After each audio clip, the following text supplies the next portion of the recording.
السلام عليكم داود السود هذا ما طبعا كهدلنا فيلم ليراد مورا oo soo baxay sanadka 2024 saaxiibada qaar waa tiir adag oo lagu tiirsado sidoo kale nolosha mararka qaar waxay qof ka dhigaysaa haliyay filimkan wuxuu ku saabsan yahay afar saaxiibo oo isku dhaarta balse ugu dambeyntii nolosha kala fogeynaysa haddaba aan sii gudagalnay filimkeena wuxuu ka bilaabanaa afar dhalinyaro oo magacyadooda la kala yiraahdo Anandu Manaf Siji iyo Munu afartooda waxay ahaayeen dhalinyaro isku kalsoon oo waliba saaxiibo ah wiilka loo burcad ay isbarnaan wiilkaas ayaa ku daray koox burcada kadibna bangi ay wax ka soo xadayaan oo way soo carnaan booliskana oo soo bursana inta wixii ka dambeeyay lacagta sidoo soo socdaan waxay u keenayaan nin magaciisa la yiraahdo Anni oo ay dhamaantooda u shaqeynayaan iyo saaxiibkiisa ama gacanyihiisa oo la yiraahdo Suni inkastoo Anni loo shaqeeyo haddana Anni isagana wuxuu hoostaga walaashiisa oo magaceeda la yiraahdo Ramadifi oo ayada ay wax walba u qabtaa maalin maalmaha kamid wuxuu tagay tuulo oo tuuladaas ay isku day dadkii inuu dhibaateeyo ama uu u boteeyo balse intuu soo bixin ka hor dadkii ayaa ku kacay halka ay ka soo gaareen Anandi iyo asxaabtiisa afartooda ayaan isaga badbaadiyay oo waliba dadkii oo idil garaacay xitaa waayeel halkaas joogay ma aysan dhaafin oo way garaaceen inta wixii ka dambeeyeen Anni ay wadada u fureen isagana halkaas uu ka dhaqaajiyay kadib habeenada kamid si tiima ay isku soo raacayeen oo tuulo ay soo aadeen Anni ayaan wuxuu la kulmay nin kale oo isaga isla shaqeeya Anandi iyo asxaabtiisu isweydiinayeen oo waxay isleeyeen hooyadooda ma u soo sheegtay inaad bixaysid iyo in kale qaar kamid hooyadooda waxay u sheegeen in shaqo ay soo aadeen habeenkii oo idil halkaas ay ku caawinayeen subaxina boolis ayaa halkaas ugu imaanay oo arintooda la ogaanay waxayna ku qasbanaanayeen halkaas inay ka soo cararaan halka Anandi iyo asxaabtiisa isku dayeen inay Anni badbaadiyaan balse booliskii ayaa gacanta ku dhigay oo saldhig ayaa la geeyay kadib hooyooyinkooda ayaa saldhig imaanay waxa la weydiinay wiilashooda waxay qabtaan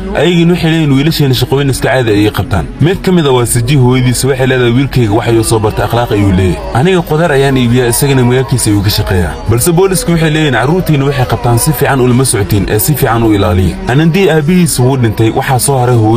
hooyadiisana waxay jeceshahay nin kale oo xoogaa Anandi kamid oo isaga ay doonaysaa inay guursado balse Anandi kuma qanacsana si walba ahaato Anandi Siji Manaf iyo Manu subaxii xabsiga waa laga soo deynaa halka Siji hooyadiisa ay canaananayso Siji markii laga soo tagay shaqooyinkan iyo waxyaabahan uu qabanayo waa jecelyahan oo waxay isjecelyihiin gabar isku dhigata Anandina wuxuu ilaaliyaa ama uu ka fikiraa walaashiisa oo gabar yar u joogta misan ninkeeda dhintay intaas oo idin markii laga soo tago waxay ahaayeen asxaab aad iyo aad iskugu dhow farxadda wada qaata sidoo kalena dhib iyo dheef wadaaga kadib waxaan arkaynaa Anni oo jooga Tamil Nadu misana halkaas kulan la yeeshay nin halkaas iskuma wuxuu u sheegay inay jirto lacag meel taalo taasoo aad iyo aad u badan balse in la soo helo ama gacanta lagu soo dhigo ee aad iyo aad u adag tahay kadib isagana wuu soo baxaa oo gacanyarihiisa Suni ayuu wax walba u sheegay wuxuuna leeyahay waxa jirta lacag madow oo waliba meel taalo meeshaas loo baahan in laga soo qaado balse aad iyo aad u adag tahay markii loo fiiriyo booliska iyo sidoo kale dadkii lacagtaas lahaa oo wardi ka hayay ugu dambeyn wuxuu go'aansanaa afartan saaxiib ee Anandi Siji Manu iyo Manaf inuu arintan u sheegay misana uu rabo lacagta in ayagu u soo qaadaan ayagan markii arinkaas loo sheegay si gooni ay u baxayeen afartooda way fikirayaan fikirkoodan ugu dambeyn wuxuu dhalinaa inay lacagtaas soo qaadaan misana shaqadan ay qabtaan waxa loo sheegay in lacagta ay taalo muduray sidoo kale waxa la siinaa shaxdii meeshaas ay ku gal lahayn misana lacagta ay ku soo qaadi lahaayeen balse mid ugu muhiimsan ee loo sheegay waxay tahay in la wiilo Tamil ka soo jeeda